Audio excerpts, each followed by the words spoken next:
Growing numbers of Venezuelans are gathering together for daily open meetings across the country. They say President Nicolas Maduro's election last May was not fair and they want to force him to step down. I consider that what's happening today is our last wake-up call to make a change. It's a challenge we must assume for the country's own good. The newly elected president of the opposition-controlled National Assembly, Juan Guaidó, is pushing foreign governments and the Venezuelan military to recognize him rather than Maduro as the legitimate head of state. But Venezuela's Supreme Court stands firmly behind President Maduro, and on Monday the court nullified recent anti-Maduro legislation, including one measure which accused Maduro of seizing power. This is a regime moving forward with its plans. And after today's decisions, I won't be surprised if more international sanctions are applied to government officials, and maybe sanctions to Venezuela's oil, making the financing of Maduro's regime even harder.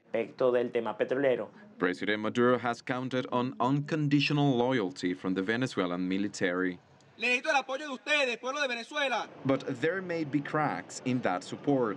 This week, government officials said some National Guard members were detained for launching an uprising at a military post in the Cotiza neighborhood.